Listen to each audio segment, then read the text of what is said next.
Hi friends, welcome to Pavis home. இன்றைக்கி நம்ம வீடியோவில் ரொம்பவே யூஸ்ஃபுல்லான டிப்ஸ் தாங்க உங்கள் கூட நான் இன்றைக்கி ஷேர் பண்ணிக்க போகிறேன். பழைய சாக்ஸை வேஸ்ட்டை நினச்சி இன்னைக்கு தூக்கி போட்டுறாதீங்க. அதை வச்சு நிறைய யூஸஸ் பண்ணிக்கலாங்க. இப்போ இது எங்கிட்ட இருக்கிற பழைய சாக்ஸு. இப்போ இந்த பழைய சாக்ஸ்லேருந்து ஒரு பெரிய சாக்ஸாக இருக்குது, அதை எடுத்துக்கிறேன். அதை வந்து பெருசாக இருக்கிறதுனால அதை வந்து ரெண்டாக கட் பண்ணி எடுத்துக்கிறேன்.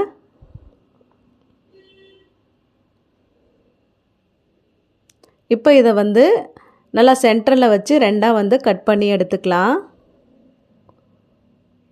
சிசர் வச்சு நல்லா கட் பண்ணி எடுத்துக்கிறேன். இப்போ இந்த கீழே இருக்கிற பார்ட்ஸ் அப்படியே இருக்கட்டும். இந்த மேலே இருக்கிறத வச்சு நல்லா ஒரு யூஸ்ஃபுல்லான திங்ஸுங்க. நம்ம சமையலுக்கு யூஸ் பண்ணுற எண்ணெய் பாட்டிலு, நம்ம சமையலுக்கு எண்ணெய் ஊற்றிட்டு இதை அப்படியே வச்சுருவோம். அது மேலே எண்ணெய் படிஞ்சு எண்ணெய் பிசுருக்கு நம்ம யூஸ் பண்ணுறதுக்கும் கஷ்டமாக இருக்கும். அதுக்கப்புறம் பார்க்குறதுக்கும் நல்லா இருக்காது. அடிக்கடி நம்ம க்ளீன் பண்ணுற மாதிரி இருக்கும். அதுக்கு இந்த பாட்டிலை இந்த சாக்ஸுக்குள்ளார போட்டு நல்லா டைட்டாக லப்பர் பேண்டை போட்டு வச்சுக்கோங்க. இந்த மாதிரி போட்டு வச்சுட்டிங்கன்னா உங்களுக்கு பார்க்குறதுக்கும் நீட்டாக இருக்கும். அதே சமயம் க்ளீன் பண்ணணுன்னா நம்ம சாக்ஸை மட்டும் எடுத்து வாஷ் பண்ணி திரும்ப போட்டுக்கலாம். இது கொஞ்சம் எக்ஸஸாக இருக்கிறதுனால நான் சிசர் வச்சு அந்த அடியில் கட் பண்ணி எடுத்துக்கிறேன். இந்த மேலேயும் கொஞ்சம் லூஸாக இருக்குது அந்த எண்ணெய் ஊற்றுற இடத்துல. அதனால் லப்பர் பேண்டை போட்டு நல்லா டைட்டாக போட்டு வச்சுட்டிங்கன்னா உங்களுக்கு சாக்ஸ் கழண்டு வராது.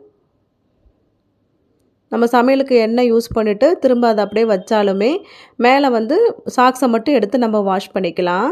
ரொம்பவே நல்லா யூஸ்ஃபுல்லான டிப்ஸ் ஃப்ரெண்ட்ஸ், ட்ரை பண்ணி பாருங்கள். இப்போ பாருங்கள், இது பார்க்குறதுக்கும் கொஞ்சம் நல்லா இருக்குது. உங்களுக்கு க்ளீன் பண்ணுறதுக்கும் ஈஸியாக இருக்கும். இந்த டிப்ஸ் ரொம்பவே யூஸ்ஃபுல்லாக இருக்கும்னு நினைக்கிறேன். இப்போ அந்த அடியில் கட் பண்ணோம் இல்லையா, அந்த சாக்ஸை வச்சு இப்போ ஒரு சின்ன டிப்ஸு. நம்ம சட்டைலாம் வாஷ் பண்ணுறப்ப அந்த காலரில் அதிகமாக அழுக்கு இருக்கும். ப்ரெஷ்ஷு வச்சு தேய்ச்சி நம்ம தேய்ச்சி அதிகமாக தேய்க்கிறதுனால அந்த இடம் சீக்கிரமாக நஞ்சு போயிடும். அதனால் இந்த சாக்ஸில் இந்த ப்ரஷ்ஷை போட்டு விட்டுக்கோங்க. போட்டுட்டு இதுக்கப்புறம் நீங்கள் ட்ரெஸ் வாஷ் பண்ணிங்கன்னா அதிகமாக இந்த ப்ரஷ்ஷு அதில் போய் படாமல் இருக்கிறதுனால உங்களுக்கு சீக்கிரமாக ட்ரெஸ்ஸு பிஞ்சு போகாமல் இருக்கும். நல்லா அது மேலே லப்பர் பேண்டு போட்டுக்கோங்க. அப்போ தான் நம்ம தேய்க்கிறப்ப கீழே கழண்டு வராமல் இருக்கும் அந்த ப்ரஷ்ஷு. நல்லா டைட்டாக லப்பர் பேண்டு போட்டுட்டு இப்போ நீங்கள் ட்ரெஸ் வாஷ் பண்ணிங்கன்னா அந்த காலரில் அதிகமாக அழுக்கு சேரும். அதை நம்ம டைரெக்டாக அந்த பல்லு போய் ஷார்ப்பாக பட்டுச்சுன்னா உங்களுக்கு ட்ரெஸ்ஸு சீக்கிரமாகவே பிஞ்சு போயிடும். இப்போ இந்த சாக்ஸுக்குள்ளார நம்ம அந்த ப்ரெஷ்ஷை போட்டு அதுக்கப்புறம் நம்ம ட்ரெஸ்ஸு வாஷ் பண்ணிங்கன்னா உங்களுக்கு அதிகமாக ட்ரெஸ்ஸு சீக்கிரம் பிஞ்சு போகாமல் இருக்கும். சூப்பரான டிப்ஸ் ஃப்ரெண்ட்ஸ், கண்டிப்பாக நீங்கள் ட்ரை பண்ணி பாருங்கள். நம்மளுக்கு வாஷ் பண்ணுறதுக்கும் ஈஸியாகவே இருக்கும். இப்போ இன்னொரு சாக்ஸ் எடுத்திருக்கேன். இந்த சாக்ஸை அடியில் கட் பண்ணி எடுத்துக்கோங்க. சிசர் வச்சு கொஞ்சமாக கட் பண்ணால் போதும். நல்லா கட் பண்ணி எடுத்துக்கோங்க.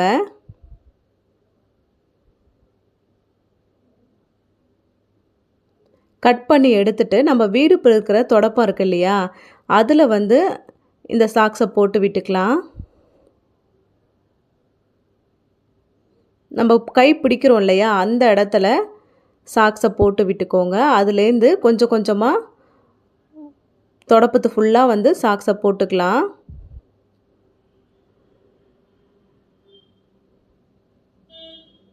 நல்லா நுனி வரைக்கும் நல்லா சாக்ஸை இழுத்து விட்டுக்கோங்க.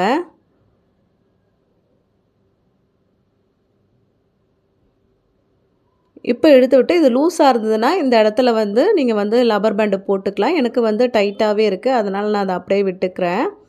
ஏன்னா அப்புறம் நம்ம துடைக்கிறப்ப சீக்கிரம் சாக்ஸ் கழண்டு போயிடும். அதனால் லூஸாக இருந்துச்சுன்னா உங்களுக்கு நீங்கள் லப்பர் பேண்டை போட்டு டைட் பண்ணிக்கோங்க.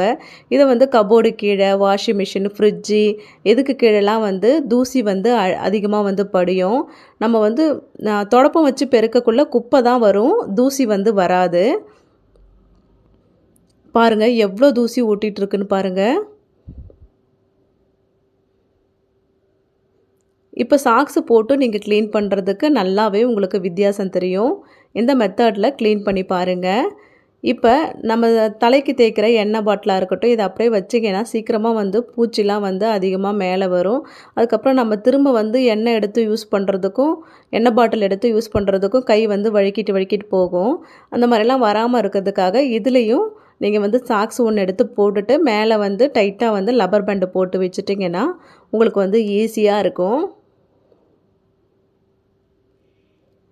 இப்போ பார்க்குறதுக்கும் நீட்டாக இருக்கும். எண்ணெய் வந்து அதிகமாக வந்து படியாது. உங்களுக்கு வந்து கை வந்து நம்ம எடுத்து யூஸ் பண்ணுறதுக்கும் நல்லா ஈஸியாக இருக்கும். இப்போ இந்த சாக்ஸோட அடி பாகத்தை எடுத்திருக்கேன். பழைய சீப்பு ஒன்று எடுத்திருக்கேன். இதில் வந்து இந்த சாக்ஸுக்குள்ளார சீப்பை போட்டு விட்டுருங்க. சீப்பை போட்டுட்டு நல்லா வந்து நம்ம க்ளீன் பண்ணுற அளவுக்கு அந்த சாக்ஸை வந்து நல்லா வந்து உங்களுக்கு கரெக்டாக கையில் பிடிக்கிற அளவுக்கு நல்லா வந்து டைட்டாக இறுக்கி பிடிச்சிக்கோங்க. நல்லா வந்து இழுத்து பிடிச்சிட்டு இதை வந்து வீட்டில் வந்து ஸ்லைடிங் டோர் இருக்குதுன்னா அதில் வந்து இடையில அழுக்கு இருக்கும் பாருங்கள், அதை வந்து க்ளீன் பண்ணுறதுக்கு இதை வந்து நம்ம கை வச்சு க்ளீன் பண்ண முடியாது.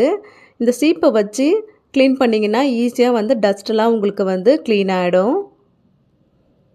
இதே மாதிரி ஃப்ரிட்ஜ் டோர் இருக்கு இல்லையா, அந்த மேலே அந்த டோரில் வந்து இந்த சீப்பை வச்சு க்ளீன் பண்ணிங்கன்னா நல்லாவே நீட்டாக க்ளீன் ஆகிடுச்சு பாருங்கள். அதே மாதிரி ஃப்ரிட்ஜ் டோரையும் க்ளீன் பண்ணிக்கலாம். இப்போ நெக்ஸ்ட்டு டிப்பு, பழைய கிளாஸ் ஒன்று எடுத்திருக்கேன். இந்த கிளாஸில் அந்த சாக்ஸோட அடி பாகம் இருக்கு இல்லையா, அதை வந்து போட்டு விட்டுக்கலாம். நல்லா போட்டுட்டு இதை இப்போ ஒரு பென் ஸ்டாண்டாக யூஸ் பண்ணிக்கலாம். அதுக்கப்புறம் நீங்கள் வந்து நிறையா வந்து ஆர்டிஃபிஷியல் ஃப்ளவர்லாம் வச்சிங்கன்னா ஃப்ளவர் வாட்ஸாகவும் யூஸ் பண்ணிக்கலாம். ரொம்பவே யூஸ்ஃபுல்லாக இருக்கும். நான் இன்றைக்கி உங்களுக்கு பென்லாம் வச்சு காமிக்கிறேன். பென் ஸ்டாண்டாக யூஸ் பண்ணிக்கலாம், நல்லா யூஸ்ஃபுல்லாக இருக்கும். இப்போ பழைய துண்டு சோப்பு ஒன்று எடுத்திருக்கேன். இது நம்ம வந்து கை வச்சு கையில் ஹேண்ட் வாஷ் பண்ணோம்னா வழுக்கிட்டு போகும். அந்த மாதிரிலாம் வழுக்காமல் இருக்கிறதுக்காக இதை வந்து நான் இப்போ வீடியோவில் காமிக்கிற மாதிரி சாக்ஸை வந்து நல்லா மடித்து எடுத்துக்கோங்க. மடித்து எடுத்துட்டு இப்போ இதை வந்து ஹேண்ட் வாஷ் பண்ண பழைய துண்டு சோப்புனா நம்ம தூக்கி போட்டுருவோம் இல்லையா, அதுக்கு வந்து இந்த மெத்தட் வந்து ரொம்பவே யூஸ்ஃபுல்லாக இருக்கும். ரொம்ப சின்னதாக இருக்கிறதுனால நம்ம ஹேண்ட் வாஷ் பண்ணோம்னா கையில் வந்து வழுக்கிட்டு போகும். அது மாதிரிலாம் வழுக்காமல் இருக்கிறதுக்காக இந்த சாக்ஸுக்குள்ளார போட்டுட்டு நீங்கள் வந்து ஹேண்ட் வாஷ் பண்ணிங்கன்னா அது கடைசி வரைக்கும் சோப்பு வந்து கரையிற வரைக்கும் அது வந்து நம்மளுக்கு வந்து நல்ல ஒரு யூஸாக இருக்கும். சூப்பரான டிப்ஸ் ஃப்ரெண்ட்ஸ், ட்ரை பண்ணி பாருங்கள். இப்போ சாக்ஸை வந்து கையில் போட்டுட்டு நீங்கள் வந்து இந்த கையை நல்லா வந்து நல்லா ஈரம் பண்ணிவிட்டு கபோர்டு, அதுக்கப்புறம் வந்து கதவு, ஃப்ரிட்ஜு, வாஷிங் மிஷின் இதெல்லாம் வந்து துடைச்சிங்கன்னா ரொம்பவே உங்களுக்கு க்ளீன் பண்ணுறதுக்கு ஈஸியாக இருக்கும். கிச்சன் மேடை கூட நீங்கள் உங்களுக்கு ஸ்லாப் இருக்கு இல்லையா, அதை கூட இந்த மெத்தடில் நீங்கள் வந்து க்ளீன் பண்ணிக்கலாம். இப்போ நான் க்ளீன் பண்ணி காமிக்கிறேன் பாருங்கள். இந்த கதவில் ரொம்ப அழுக்கு இருக்குது. இதை வச்சு நீங்கள் வந்து சூப்பராக வந்து 2 நிமிஷத்தில் இந்த கதவை ஃபுல்லாகவே க்ளீன் பண்ணி முடிச்சிடலாம்.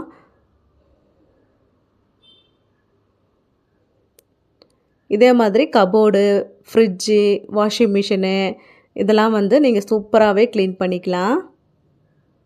நம்ம டைரெக்டாக கை வச்சு க்ளீன் பண்ணுறதுக்கும் இந்த மாதிரி சாக்ஸ் போட்டுட்டு இதுக்கப்புறம் க்ளீன் பண்ணிங்கன்னா உங்களுக்கு க்ளீன் பண்ணுறதுக்கு ஈஸியாக இருக்கும்.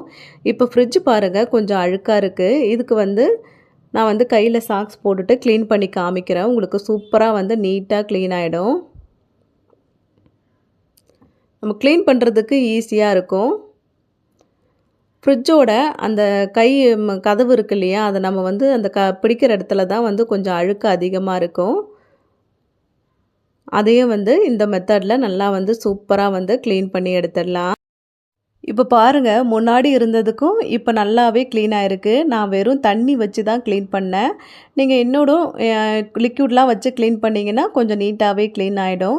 அதே மாதிரி ஜன்னல் கம்பிலாம் வந்து நம்ம க்ளீன் பண்ணுறதுக்கு இந்த சாக்ஸ் போட்டு நீங்கள் வந்து க்ளீன் பண்ணிங்கன்னா ரொம்பவே வந்து ஈஸியாக க்ளீன் பண்ணிடலாம். இந்த மெத்தடும் ரொம்பவே யூஸ்ஃபுல்லாக இருக்கும் ஃப்ரெண்ட்ஸ், ட்ரை பண்ணி பாருங்கள். இப்போ நெக்ஸ்ட்டு டிப்பை பற்றி பார்த்துடலாம். நம்ம கைக்கு பத்தாத சின்ன வளையலாக இருந்தால் இந்த சாக்ஸை போட்டுட்டு அதுக்கு மேலே நீங்கள் வளையல் போட்டிங்கன்னா ஈஸியாக உங்களுக்கு வளையல் உள்ளே போயிடும். ஃபஸ்ட்டு வந்து நான் சாக்ஸை வந்து கையில் போட்டுக்கிறேன். போட்டுட்டு இதுக்கு மேலே உங்களுக்கு பத்தாத சின்ன வளையல் எடுத்து போட்டுக்கோங்க. கையை வந்து லேசாக அசைச்சிங்கனாலே போதும், உங்களுக்கு ஈஸியாக வந்து வளையல் உள்ளே போயிடும்.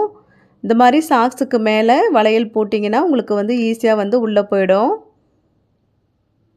இந்த மெத்தட் ரொம்பவே யூஸ்ஃபுல்லாக இருக்கும். இப்போ இந்த வளையலை கழட்டுறதுக்கும் உங்களுக்கு கஷ்டமாக இருக்கும் இல்லையா, அதுக்கும் இந்த சாக்ஸை போட்டுகிட்டே நம்ம வந்து ஈஸியாக வந்து கழட்டிக்கலாம். சாக்ஸை போட்டுட்டு இந்த வளையலை சாக்ஸுக்கு மேலே எடுத்து விட்டுக்கோங்க. இப்போ சாக்ஸுக்கு மேலே இந்த வளையலை எடுத்து விட்டுட்டு இந்த சாக்ஸோடைய அந்த நுனியை பிடிச்சிட்டு இழுத்திங்கன்னா உங்களுக்கு வளையல் வந்து ஈஸியாக வந்து கழண்டு வந்துடும். கொஞ்சம் கூட வலி இருக்காது. சூப்பராக வந்து நம்ம வளையலை கழட்டியாச்சு. இந்த மெத்தடு ரொம்பவே யூஸ்ஃபுல்லாக இருக்கும்னு நினைக்கிறேன். அதுக்கப்புறம் இந்த வளையலை அப்படியே எடுத்துக்கிறேன். எடுத்துட்டு இந்த சாக்ஸுக்குள்ளார அந்த வளையலை போட்டுட்டு கொஞ்சம் அந்த சாக்ஸோட நுனிக்கு வரைக்கும் அந்த வளையலை போட்டுட்டு அதை அப்படியே லேசாக வந்து அந்த சாக்ஸை வந்து சுருட்டிக்கோங்க. ஃபுல்லாக சுருட்டிக்கோங்க. சுருட்டிங்கன்னா இது அப்படியே ஒரு பார்க்குறதுக்கு ஒரு நல்ல ஒரு மூட்டை மாதிரி ஆகிடுச்சு இல்லையா. இதை வந்து இதுக்கு மேலே நம்ம துணி தைக்கிற ஊசி, ஊக்கு இதெல்லாம் அங்கங்கே அப்படியே போட்டு வச்சோம்னா நம்மளுக்கு திரும்ப வந்து எடுத்து யூஸ் பண்ணுறதுக்கு ரொம்பவே கஷ்டமாக இருக்கும். அதுக்கு வந்து இந்த சாக்ஸை வந்து யூஸ் பண்ணிக்கலாம். ஊக்கு, அதுக்கப்புறம் வந்து துணி தைக்கிற ஊசி இதெல்லாம் நீங்கள் சொருகி வச்சிட்டிங்கன்னா உங்களுக்கு மிஸ் ஆகாது. இப்போ நான் வீடியோவில் சொல்லியிருக்கிற டிப்ஸ் எல்லாம் உங்களுக்கு ரொம்பவே யூஸ்ஃபுல்லாக இருக்குன்னு நினைக்கிறேன். வீடியோ பிடிச்சிருந்தனா லைக் பண்ணுங்கள், ஷேர் பண்ணுங்கள். மறக்காமல் பவிஸ் ஹோம்க்கு சப்ஸ்கிரைப் பண்ணி சப்போர்ட் பண்ணுங்கள். Thanks to all.